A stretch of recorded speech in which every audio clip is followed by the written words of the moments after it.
3,500 chickens have died while being brought across the border. The Poultry Merchants Association says 68 lorries transporting the chickens were stuck in a jam at Tuas checkpoint yesterday. 2 of 5 lorries had to wait in line for nearly 10 hours. Drivers have had to wait longer than usual after antigen rapid testing was implemented at land checkpoints last Friday. NTUC says although the delivery of chickens was delayed, it did not affect the overall supply. Pure evil, the disturbing atrocity that is the live animal export industry. Deep dive. Everything wrong with capitalism. Hey guys, it's me here, Comrade Lavender, and I'm back with another deep dive YouTube video topic. Today, I wanted to talk about the disturbing ongoing history of the animal export industry. But before we get started onto the topic, all my YouTube videos related to this topic will be on the screen right now if you would like to check them out. And also disclaimer, I've already made a YouTube video about the livestock auction industry. But for this YouTube video, I'm solely going to be talking about the live export industry via airplanes at the airport and ocean cargo ship travel, as well as simi truck trailers. So let's get started into this YouTube topic at hand. I'm scared. I'm scared. Let me tell you. Oh my god, look at this one. This one is dead actually. Oh my god, somebody take a picture of this. Here. Somebody take a picture of this. Dead? I can't reach it. Oh my god. Yeah. Okay. Let me set it up. The live export industry does involve massive amounts of capitalism, atrocities, the widely documented animal abuse, and animal welfare concerns associated with the brutal live export trade. Animal welfare organizations, such as PETA and other groups, investigations and government reports, have consistently exposed extreme animal suffering and cruelty, brutal handling, and high mortality rates during transport and at destination facilities. Animals are often crammed into overcrowded trucks and ships for journeys that can last for days or weeks, with inadequate space, food, and water. They endure extreme temperatures, poor ventilation, and unsanitary conditions, often standing in their own excrement. Bovine spongiform encephalopathy, BSE, also known as mad cow disease, BSE was spread to countries like Oman and Canada through the import of infected cattle. Investigations have revealed animals being beaten with metal rods, dragged, and kicked during loading and unloading, before import restrictions were put in place in the US, 1992, and the EU, 2007. An estimated 800,000 wild-caught birds were imported annually into the US alone, not counting the countless numbers who died during capture and transport. High percentages of birds in the exotic pet trade, a segment often reliant on live transport, die before reaching their final destinations.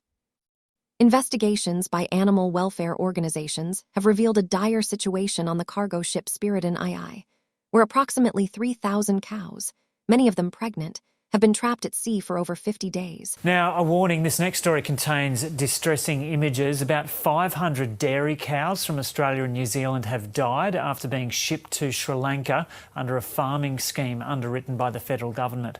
Disturbing video obtained by the ABC shows emaciated cattle on farms in Sri Lanka. Sri Lankan farmers have complained about the scheme, and the country's Auditor-General wants it to be shut down, claiming it's poorly planned and inhumane. The West Australian company contracted to ship the animals, Wellard, says the program is an overall success, and it blames a handful of farmers for not taking advice on how to care for the animals. And investigative reporter Lorna Knowles broke that story. She says that although the Australian exporting company Wellard has blamed local farmers for the treatment of the cows, the farmers are being backed by some Sri Lankan authorities.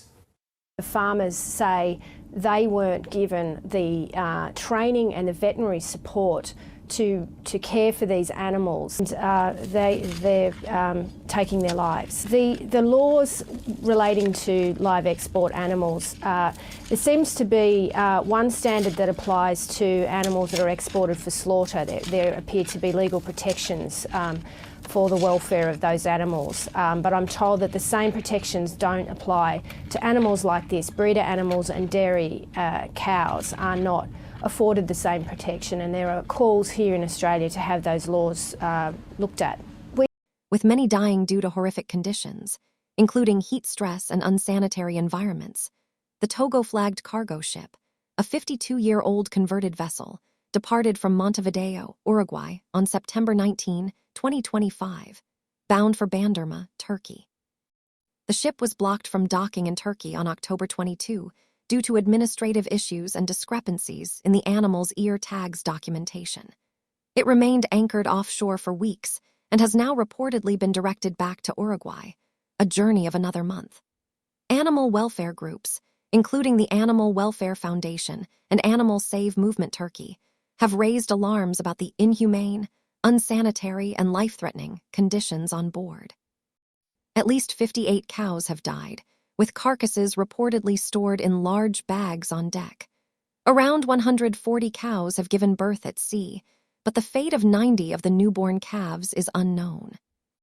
Many ships used for live export are old, dilapidated cargo vessels not built for transporting animals, increasing the risk of accidents, fires, and shipwrecks. There is an extreme lack of oversight in this psychopathic industry. There are significant challenges in enforcing animal welfare laws and standards once animals leave their country of origin, with reports of capitalism corruption and cover-ups by the industry in some cases. Ear tags are sometimes removed to prevent animals from being traced back to the exporting country. Smugglers and unscrupulous traders use bribery, fake permits, and forged documentation to circumvent laws and maximize profit.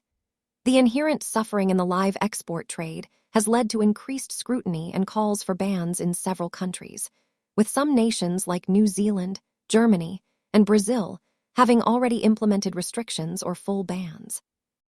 Tens of thousands of animals are in holding yards across Australia's north tonight after the federal government suspended all cattle shipments to Indonesia.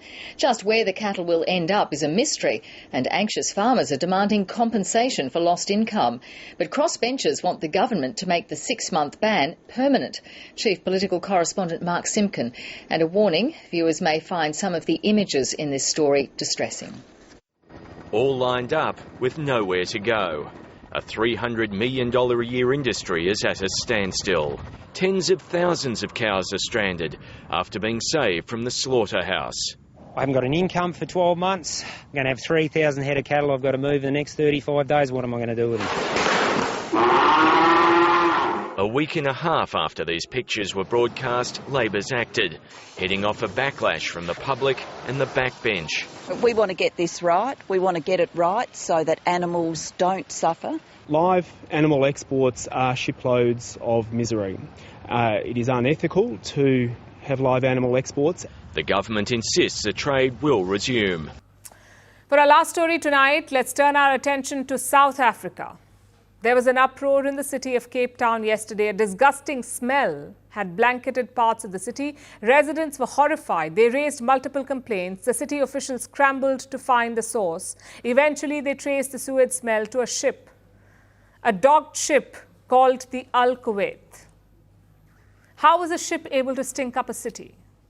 Because of what it was carrying. The Al Kuwait was transporting 19,000 live cattle, carrying them from Brazil to Iraq. The animals had been on board the ship for days, sitting in their own filth while being transported for the slaughter. The smell was bad enough to cause a city to choke up. It raises questions about the global livestock transport industry and the conditions animals are subjected to. In August 2020, the delivery for Gulf Livestock 1 was a standard one to pick up 6,000 head of dairy cattle and deliver to a port called Tangshan, China. So the ship leaves on August 14th. The very next day, Captain Adug reports back they're having engine problems, and it's going to take 6 to 8 hours to repair. For the next 2 weeks, not much is reported back to Mar Consul in Germany. And then on August 28th, Captain Adug received the first report of a developing storm in the Philippine Sea. Mar Consul did tell him take any type of stringent maneuvers that he deemed necessary in order to avoid this weather system. They put the onus on him. Pretty wild cold weather. On August 30th, this typhoon, now named Maysak, is developing and it's getting larger. It's going from a Category 1 to a Category 3. Wind speeds are reaching 100 miles an hour. Ships in the region are all heading out of the way. It's quite literally Gulf Livestock 1 as the only ship heading up through that portion of the Philippine Sea, directly in the path of Maysak. By dawn on September 1st, Typhoon Maysak and Gulf Livestock 1 had essentially converged. And yet, Captain Adug's communications with Mark Consult really betrayed the chaos that was going on board and at sea. The extent of the mechanical issue that evening, September 1st, was a complete engine shutdown. The ship drifted without power in the middle of a typhoon. Leading into the early hours of September 2nd, while the ship was still drifting against 40-foot waves, a huge wave hit and all communication ended. World Animal Protection's latest report, Milking the Cow, The Fate of Canadian Cold Dairy Cows, highlights poor animal welfare and suffering experienced by the victims of capitalism, these cold dairy cows, the tragic reality for end-of-life dairy cows when they no longer are able to produce milk anymore. Cold dairy cows are animals who are removed from the milking herd and sent to slaughter due to old age, lack of milk, health problems such as mastitis, and reproductive problems. What happens to them before they reach their tragic end is sad and an overlooked reality that not many people know about. Many cold dairy cows suffer from the painful health conditions and industries that compromise their welfare, such as lameness, and mastitis. And even though farmers are supposed to access animals for fitness before transport or shipping, many cows are still sent to slaughter anyway in a compromised condition.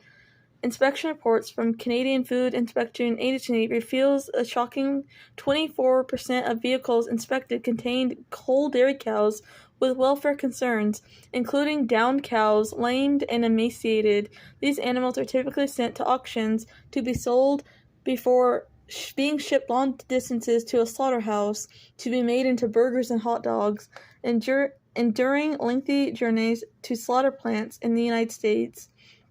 At these auctions, cold dairy cows may languish for days with little food or water or milking. This can lead to a painful utter engorgement, making it already difficult situation even worse. Transport in a stressful time for all farmed animals, but cold dairy cows are particularly vulnerable. Their welfare often deteriorates from the time they leave the farm to the time they reach the slaughterhouse plant, which can be as much as 7 to 10 days in some cases. International transport of farmed animals from the United States has increased significantly. Large number of animals, many of them pregnant dairy cattle, were transported from the United States beginning in 2010 to establish breeding herds in Turkey, Russia, and other parts of the world. Exports of live animals in the live export industry increased steadily through 2012 when nearly 200,000 live animals were exported from the United States to countries other than Canada and Mexico. The number of animals exported has leveled off somewhat in recent years, but still remains higher than historical averages prior to 2010. While most exported animals are flown to the destination, mainly cattle, are subjected to ocean-long journeys that can last weeks. Most of the over 503,000 cattle exported to these countries other than Canada and Mexico since 2005 were shipped at sea, primarily to Russia and Turkey. During transportation, many stressful events like inadequate ventilation, heat strokes, loud noises, motion sickness, and heat-related stress severely impact animal welfare and can make the animals more susceptible to diseases. In August 2012, more than 1,000 breeding dairy cattle shipped to Russia from Galveston, Texas, they had died during the voyage and shortly after arrival. Another 200 animals too ill to be offloaded were never accounted for and are feared to have been dumped at sea. Their passing aways have been attributed to a breakdown in manure removal and ventilation systems, causing the animals to suffocate from pneumonia fumes. In December 2013 and January 2014, more than a dozen carcasses of U.S. cattle washed ashore in Denmark and Sweden. European law enforcement authorities investigating the incident concluded that the cows that passed away had been dumped in the Baltic Sea after dying during a voyage from the United States to a port in Europe. Cows have a natural lifespan about 20 years. However, this is cut significantly short, and they are sent to slaughter by the time they are only 4 to 5 years old. Animal activists say there's a good chance if the sheep survive the voyage, their days will end like this. These pictures were shot secretly in the Middle East as recently as last year.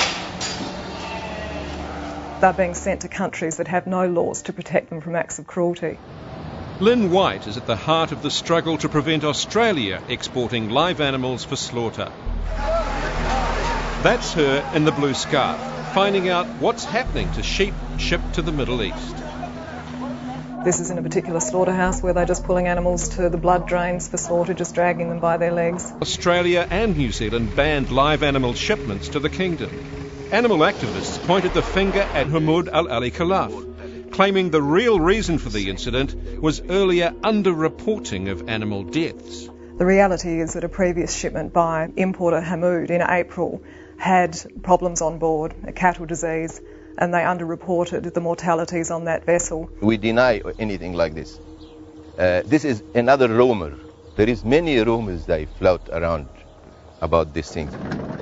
An Australian inquiry found under-reporting of animal mortalities appears to be accepted as reasonable practice by some in the industry. The Saudis wrote to the Australian government complaining about the under-reporting of mortalities. You've not heard that story before? Never ever. I heard it. And Sunday has discovered Hamoud is linked with earlier allegations of under-reporting animal deaths. You can't be running around with an oxygen tank for 10,000 barely breathing sheep. Tony Hill is a whistleblower.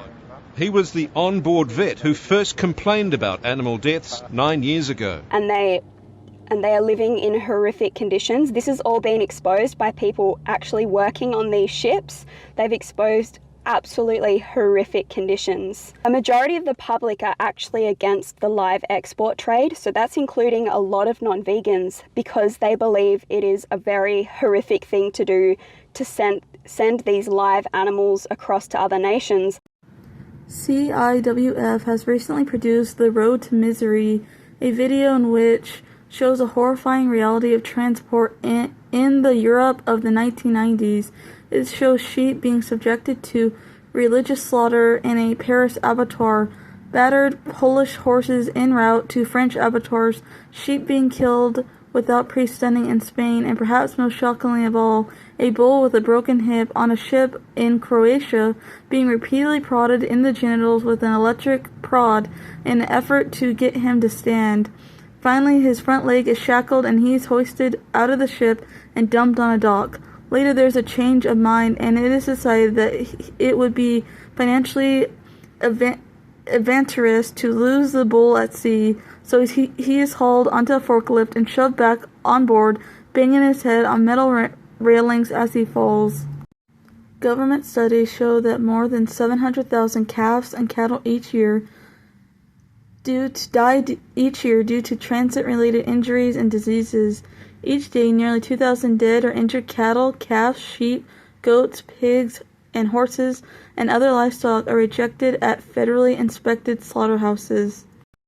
Each year, millions of sheep are exported live from Australia and New Zealand to the Middle East. The journey of 10,000 through 15,000 miles can take 3 to 5 weeks. The number of sheep exported annually used to be around 7 million, but dropped to nearly 3.5 million with the cessation of shipments from Australia to Saudi Arabia in 1991. However, it looks as if the numbers could escalate again. 1 million sheep passed away during this trade between 1980 and 1985, according to the Australian Agriculture, Health and Quarantine Service. Many more suffer illnesses and injuries. All will suffer from severe stress. Even before the sea journey begins, the sheep will be exhausted, having traveled hundreds of thousands of miles by road and rail. In Australia, these journeys can take nearly 3 days without food and possibly without water. Prior to loading, the sheep are first grouped up in huge centers where they may wait for several days. Often there's no shelter, and the sheep have to endure in palpable sunshine, thirst, and dust. Loading of the cargo ship can itself take 2 whole days. During the sea journey, the sheep may suffer and pass away from excessive heat stress, lack of ventilation, failure to eat, and thirst. The problems are illustrated all too well by the following incidents. In 1980, the Saltwater Fish caught fire and sank while en route from Australia to the Middle East. Its entire cargo load of 40,000 plus sheep perished, and in 1985, 15,000 sheep on board the Fernanda F died en route from Australia to Saudi Arabia. Temperatures were about 35 degrees Celsius and humidity was in the range of 84 to 87%. Mortalities were attributed to heat exhaustion, represented 16% of the 90,000 sheep being carried. In 1990, 9,000 sheep died during the voyage of Como Express from New Zealand to Saudi Arabia. Sheep died from stomach problems such as injurious pneumonia and excessive heat. According to the official vet's report, sheep in the hotter areas were almost frantic in their attempts to get near the air supply vents. Many sheep were smothered in the struggle. The vets add that a minimum of 40% of the sheep were virtually black with dung on arrival at Jeddah. Even on arrival, the animal suffering is not at an end. Delays or unloading are common, with sheep being left on board in hot, humid conditions, often with no or inadequate food and water. Once they are unloaded, they may continue to be left in the open and appalling conditions. Mortalities continue to rise, and in the scorching heat they are transported by truck, perhaps hundreds of miles to their final destinations. Cruelty or neglect in animals such as cats or dogs, or pets. Farm animals are not protected. Pigs are genetically manipulated to grow as fast as possible so they can reach market weight, 250 pounds. When they are only 6 months old, due to their unnaturally large size and lack of space to move around. Factory farm pigs often develop arthritis and become unable to walk or stand on their own. They can become trapped in their own waste and dirty feedlots, fostering and spreading pathogens, and disease runs rampant. Despite these risks, they are still loaded into crowding trucks and transported via the trucking industry to slaughter. By the time they arrive at the slaughterhouses, pigs are dehydrated and exhausted from the journey. Assuming they'd survive it, many will succumb to injuries, illness, and even death along the way. A dispute on a Caribbean island leaves llamas dying in hot sun. Back in the late 1980s through the early 1990s, thousands of miles from their native home in the cool mountains of South America, a herd of woolly llamas and alpacas were stranded on a Caribbean island and were slowly dying from heat and stress in the broiling hot sun. The gentle, long-necked llamas and alpacas, distant cousins of the camel and guanaco, were shipped here by American capitalist pig investors who had hoped to sell them and make a profit in the United States for about $30,000 each as pets. That's how much they wanted to sell them for. Pack animals for hikers and breeding stock for the animal agricultural industry in a skyrocketing hot market. But when a group of local people feuding with the Antigua government and angry at one of the Americans blocked access to a quarantine station, the animals were left shunned to a barren chunk of coral rock and scrub bush off the coast of Antigua, where there is little shade and no fresh water. They've never even seen a tree. The Americans left Chile with 268 llamas and alpacas. By then, only 179 llamas were still left and alive. The rest had passed away and died, including the last survivor of what had been a group of 20 nursing alpacas and llama mothers. We're losing about 2 per day, said Frankie Stoll, a Russian wolfhound breeder from Texas who contracted to buy 160 of the animals for $1.2 million and has already resold 49 of them for $500,000. These animals are born and raised above the tree line at 14,000 feet. Miss Stoll says they've never seen a tree and they don't know how to seek shade. We spent all day getting them and running them into the shade, and there's very little shade to run them into. A small shade area in the Antigua government is offering no suggestions on what to do with the animals, and Americans say they're at a loss, since the original reason to quarantine them was concerned that they might be carrying foot and mouth disease. Experts say it's unlikely that any country would permit their entry. Each day the sun climbs towards the earth. The docile animals huddle silently, staring vaguely into the shrub brush and the sparkling Caribbean Sea. When the temperatures hit 102 degrees, we move them to infirmary, Stoll said, indicating a small shed area covered by a blue plastic tarpaulin with intravenous bottles and tubes dangling from a tree limb. Some experts have recommended shearing the animals, but Miss Stoll said some of the first to pass away were those whose coats had been sheared and thinned. Planned for a wildlife park is the last decade, llamas have become a trendy pet in the United States and in the pet trade. The International Llama Association in Denver estimates that there are about 25,000 in the country as of the late 1980s and early 1990s. Michael Jackson had one. Kim Novick and Dennis Weaver bred them. According to the association, llamas were reportedly kept near the home of Abby Hoffman, who passed away. Some female llamas have sold for as much as $80,000, the association said, and a prize stud llama recently bought for over $115,000 at auction. Miss Kerr had heard there was money to be made in llamas, and he persuaded Mr. Strickland that with 2 plane loads of animals they could raise $2 million funds or so pay for the wildlife park and the quarantine station. They both insist they were not looking for profit, but merely wanted the pleasure of displaying these animals. Out of some vacillation on where to put the 2 installations, the government suggested the neighboring island of Barbuda, a nearly deserted place about 10 minutes by air from Antigua with about 1,200 residents and a wild, unspoiled beauty. The 2 islands became the independent nation of Antigua-Barbuda in 1981. Last November, Antigua notified Barbuda of Mr. Strickland's plans. Barbuda protested, and according to Barbadians and the central government official, the government agreed to shelve the projects. The Barbadians have been quarreling with Mr. Strickland for years.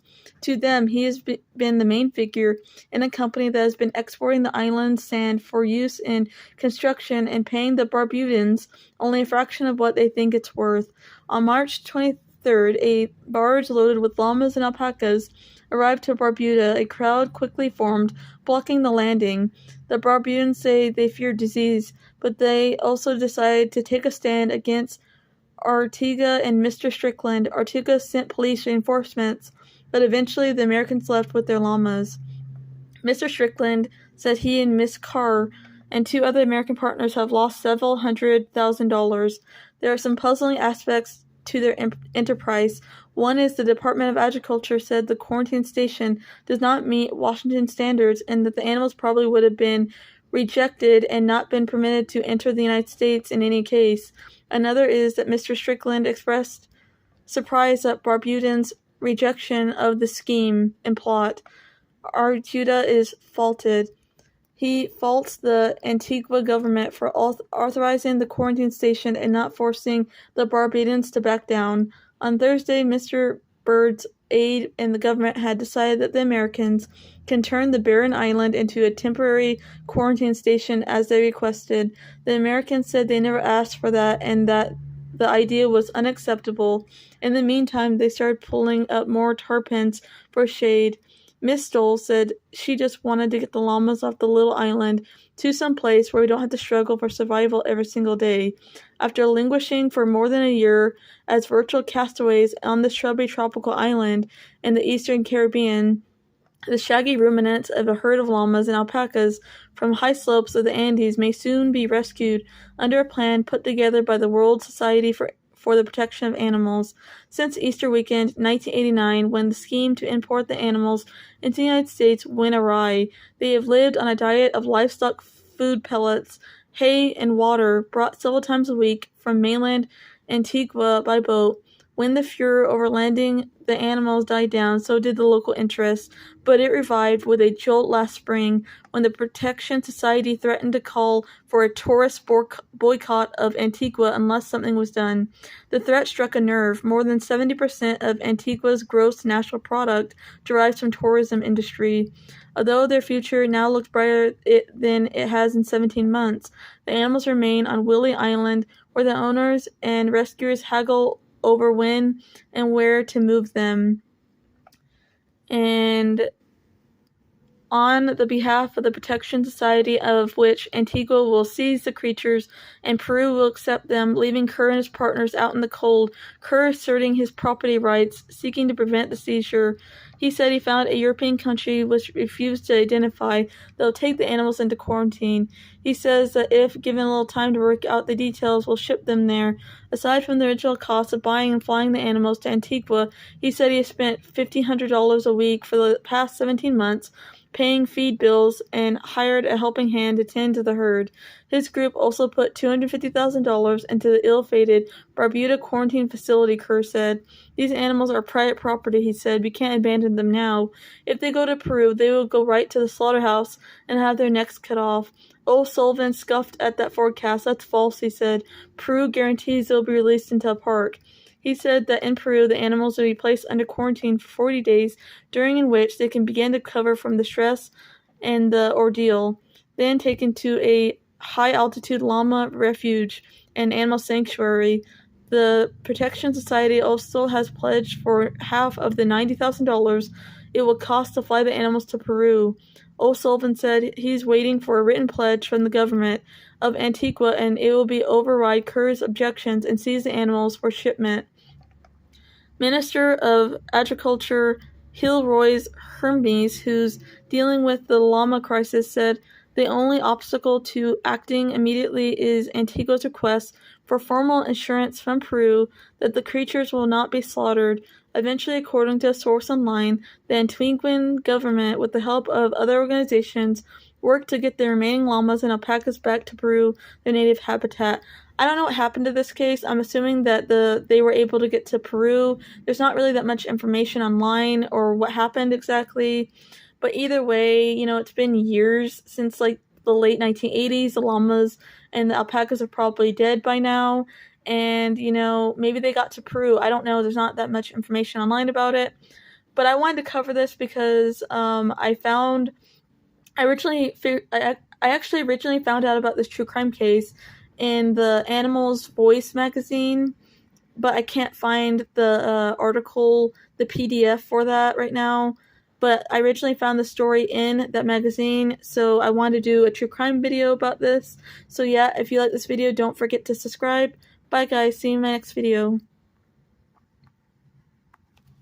Years, animal rights advocates have been calling for the ban of live horse exports from Canada, but no ban is currently in place. And now more shipments are scheduled to happen out of the Winnipeg airport. This video shows horses being loaded into cargo boxes, which were then put onto an airplane at Winnipeg's International Airport back in December. From the USA have to stay here for 6 months. This is required by the EU and is intended to eliminate drug residues in meat. The horses are fattened up while they're here. This has consequences for their health. We've visited the site many times since 2012. Every check has revealed major animal welfare problems. Animals suffer in crowded conditions. August 2022. A conspicuously thin draft horse is lying on the ground. We ask for an assessment from animal welfare expert Professor Stephanie Kremer of Justus Liebig University in Gießen, Germany.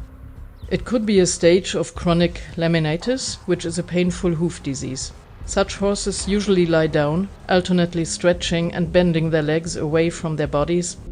Professor Kremer is concerned about the feed. It's used primarily to fatten the horses. The feed troughs are filled mainly with alfalfa. Alfalfa is rich in protein and is fed to horses that are used for sport or are malnourished. Using alfalfa for fattening endangers the health of horses and puts stress on their kidneys and livers. Potential consequences include a weakened immune system, eczema, allergies, diarrhea, and swollen legs. The consequences of overfeeding can be seen everywhere. The horses shown are massively overweight. Excess feed overburdens their sensitive metabolisms and can cause life-threatening illnesses, primarily laminitis and equine metabolic syndrome, or EMS. Laminitis is a very painful inflammation which requires treatment. EMS is a disorder of the fat and insulin metabolism. It causes reluctance to move, apathy, changes to the coat, and an increased risk of infection. Large, heavy draft horses. Nearly all of them have pain in the legs. Over 2,200 pounds, supported by sick hooves. As those in the horse racing industry continue to contribute to the explosion of the U.S. horse population, they give little thought to what will happen to the horses who are not winners on the racetrack. According to the U.S. Department of Agriculture, 92% of the horses sent to slaughter are healthy and perfectly suited to a normal life, living a normal life. Nothing's wrong with them. However, finding people with the money and land necessary to adopt these horses can prove difficult, leading them to be shipped abroad to be killed instead, via kill buyers to Mexico and other countries. This is a horrifying truth that you won't see on race day. At a feedlot in Alberta, Canada, up to 10,000 horses await their death. In the winter, when temperatures can drop to negative 30 degrees Fahrenheit, the snow-covered equines huddled together for warmth. On multiple occasions, only a handful of employees were around to check on the animals, and scavengers have picked over the neglected carcasses and dead bodies of the horses. And in 2018, a dead newborn foal was found frozen to the ground. About 20,000 U.S. horses, including former racehorses, work horses, show animals, discard pets, and even wild horses are sold to slaughterhouses in Canada and Mexico every year. According to a recent report by U.S. nonprofits Animal Wellness Action Center for Humane Economy and Animals Angels, the supply of U.S. horses to the foreign meat industry has sharply declined from more than 300,000 in the 1990s. But the auction to slaughter pipeline remains notorious for its animal suffering and misery. Investigations of auctions, auction houses, holding pens, transport, and slaughterhouses, etc., have found animals injured, diseased, and starving, according to the report compiled by the 3 animal welfare nonprofits. Witnesses saw downed animals being dragged from trailers, beaten by their handlers, and trampled by other horses. Only about 10% of slaughter horses are actual thoroughbreds, though, and the National Thoroughbred Racing Association has supported the movement, began to ban slaughter in the past. In 2002, at age 19, the 1986 Kentucky Derby winner Ferdinand, a thoroughbred, was sent to a slaughterhouse in Japan. The largest group are American quarter horses, which are commonly used as working animals. Once a horse is designed to kill horse, everything changes. Director of campaigns for both the Center for a Humane Economy and Animal Wellness Action has said any concern for its welfare goes out the window. One slaughterhouse employee confessed that workers would just drag the horses into the slaughterhouse with broken legs to slaughter them, according to the report. The market for horse meat is all but non-existent in North America, but the animals are more commonly eaten in Europe and Asia. Live horses are shipped to Japan for sashimi. Last year, Mexico sent $4 million worth of horse meat to Japan, China, and Russia, and in 2021, Canada exported $28.6 million worth of meat to Japan and Europe, including France, Belgium, Italy, Germany, Luxembourg, and Switzerland. Still, because of the increased awareness surrounding animal welfare and animal rights and food safety concerns, foreign demand for horse meat has plummeted in recent decades. That's partially because U.S. horse meat is often tainted with drugs. Because these animals aren't raised for meat, they are given drugs throughout their lives that are not fit for human consumption, such as pain medication. After the audit found drugs in horse meat imported from Mexico, the European Union banned imports from the country in 2014.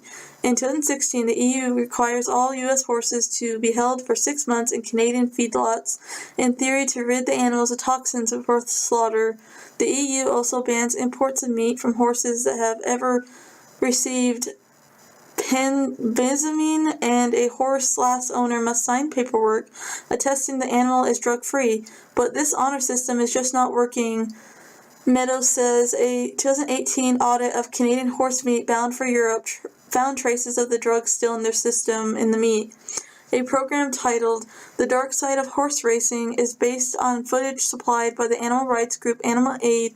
The group planted cameras in the arbitrator run by F. Dury and Sons, which is licensed to slaughter horses, and claims to have captured dozens of former racehorses being slaughtered.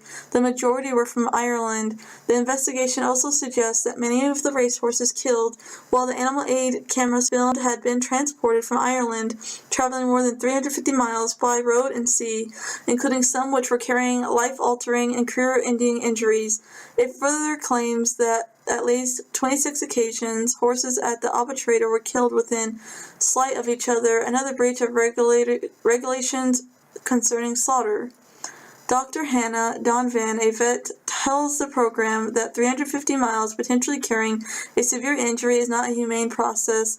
This is unnecessary suffering. The bottom line is these horses, if they are to be euthanized, could and should be euthanized at home where they're at. Simple as that. In all, the investigation claimed to obtain figures showing at least 4,000 racehorses have been slaughtered in abattoirs in a 2-year period since the start of 2019. These included horses which had previous illustrations racing careers, winning thousands of pounds worth of money, and were associated with some of the biggest names in Irish racing. Fish and invertebrates are placed in holding tanks, where they are then packaged for transport and export. Up to 60% of the tropical fish taken from the wild die en route. Poor handling and the long trips to destinations around the world kill many fish. Some die at each step of the journey, when caught by collectors, when transported from the ocean to holding tanks, when packaged and shipped, and finally while they're in pet stores. The more fish that die, the more are taken off the reefs to replace them. Collectors are raiding Hawaii's reefs. These thriving coral reefs along the Makassar Strait in Indonesia were once nothing more than debris.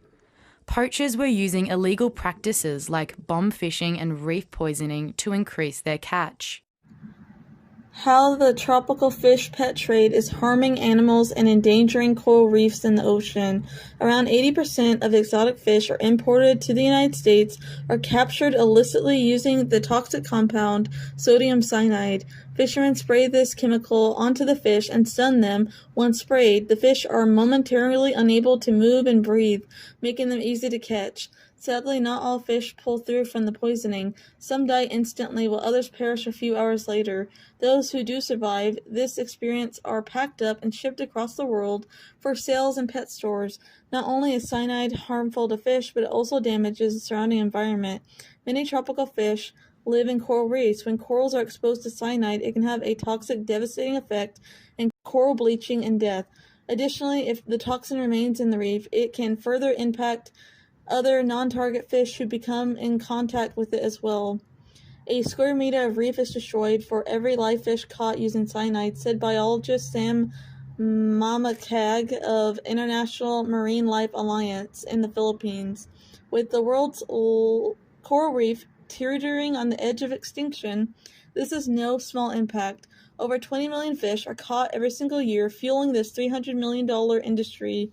While this might yield great profits, capitalism profits for the pet industry, it is devastating to the world's oceans.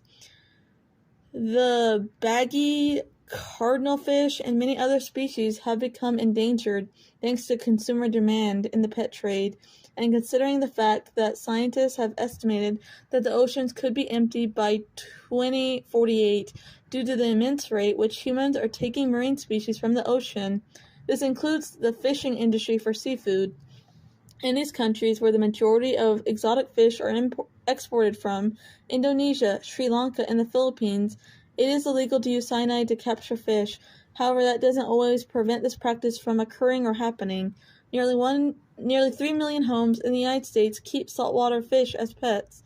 According to a 2021 through 2022 American Pet Products Association survey, freshwater aquariums are far more common because freshwater fish are generally cheaper and easier to take care of, and water contains chemicals that can slowly poison hermit crabs.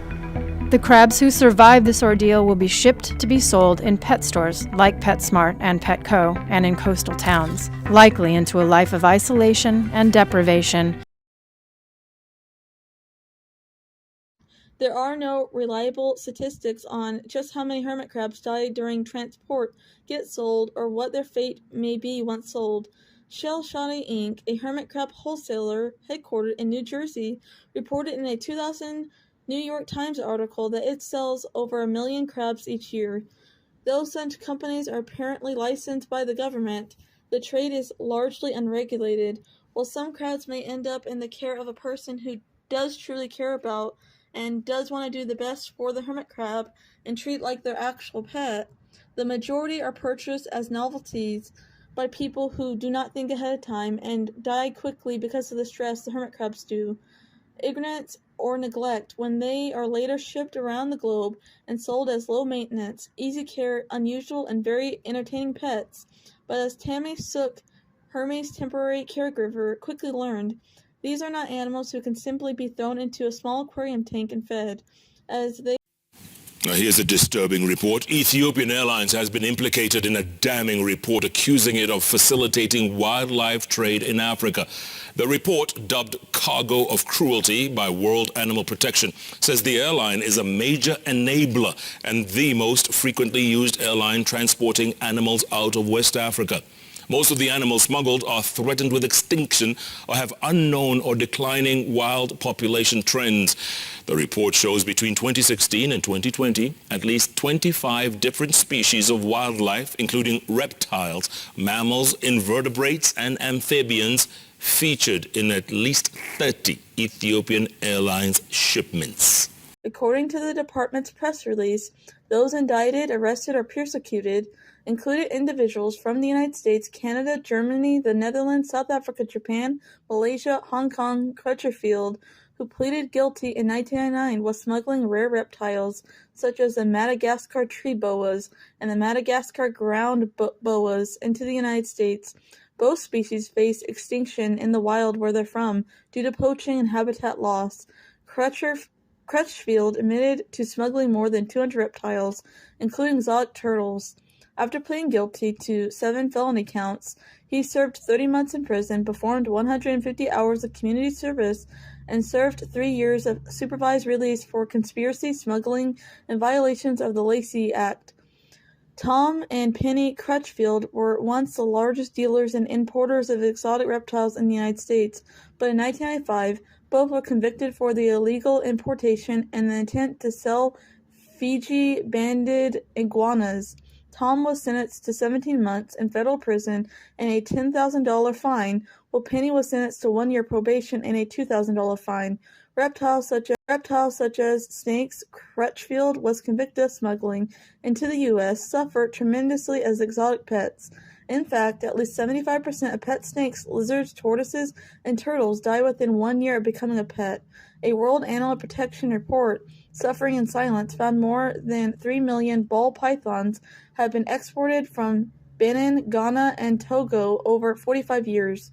Ball pythons in Europe and North America are captive bred and sold at reptile markets in conditions that fail to meet even their most basic needs. The history of the dog meat trade throughout the years in history. The eating of dog meat can be traced back to the antiquity in parts of Southeast Asia within the Philippines. It now only occurs in a very small region in the north of the country. It is genuinely associated with male drinking culture in bars. 30 years ago, it was a common practice for dogs to be rounded up or stolen off the streets and piled onto trucks, often under false flooring to try to hide them and conceal them from public viewing. The dogs would then be transported in these conditions for up to 24 hours, piled on top of each other, desperately frightened with no idea of what fate awaited them. Many dogs would perish on these long journeys and barbaric journeys and transport, and those that did survive were brutally unalived upon arrival, before being skinned and sold for the meat industry. At the height of its trade, it was believed that up to 500,000 dogs were being unalived every year in the Philippines. Fortunately, the slaughter of dogs for human consumption is now illegal in the Philippines under the 1998 Animal Welfare Act. This has obviously made it so much harder for the traders to continue, but where there's money to be made in any industry, legally or otherwise, someone is always likely to give it a try. Special dish, Little Tiger, the rampant cat meat industry trade in Vietnam. Over 1 million cats are unallied for their meat every single year as part of a cruel and hidden trade. Four Paws and Change for Animals Foundation reports. While the trade and consumption of dog meat in Asia is increasingly being discussed in public, the equally brutal cat meat trade is still relatively unknown to most people. Globally, global animal welfare organizations Four Paws and Change for Animals Foundation have now released their findings from investigations into Vietnam's illicit cat meat trade, exposing the true extent of the hidden trade. In Vietnam alone, an estimated 1 million cats every single year, including strays and people's pets, are stolen from the streets and even from inside people's homes, trafficked across the country and brutally slaughtered for the meat industry trade, locally known as Little Tiger, and once only found in northern provinces of Vietnam. The dish is spreading in popularity nationwide despite increasingly pet ownerships in Vietnam. The trade is not only a threat to animal welfare, but also a threat to human health with the risk of rabies and zoonotic diseases. In holding areas, the wholesalers keep the cats crammed into small cages, battery cages for several days until they have collected enough animals to cover the cost of the transport. Over hundreds of miles, the cats are transported without water, food, and significant ventilation to the slaughterhouses scattered throughout Vietnam. Some wholesalers even use luggage compartments on regular passenger buses for the trafficking of these pet cats. In slaughterhouses, the cats are usually drowned, provided they have not passed away from exhaustion, heat stroke, or other injuries caused by their brutal capture and transportation. Cats are sometimes bludgeoned and unalived with a hammer, boiled alive, or unalived by electrocution. The cat meat trade is a profitable business. The prices for cats and cat meat are based on weight, with live cats going for $6.50 per 2.2 labels pounds and their raw meat going for $8.50 per 2.2 labels pounds, according to the latest research by Four Paws and Change for Animals Foundation. The bloody truth behind Japan's dolphin hunting. Taiji Harbor on Japan's southern Pacific coast. Within an hour, the boats were lined up in formation encircling a pod of 18 dolphins and forcing them into a cove. Some will be forced into aquariums and kidnapped. To others, the fate of the unchosen dolphins was even more cruel. Hunters stuck them with sharp metal spike into their necks, just behind their blowholes, making them suffocate in their own blood, turning the ocean water around them blood red. Their dead bodies are dragged into Tafini fishing port, soon to become meat products.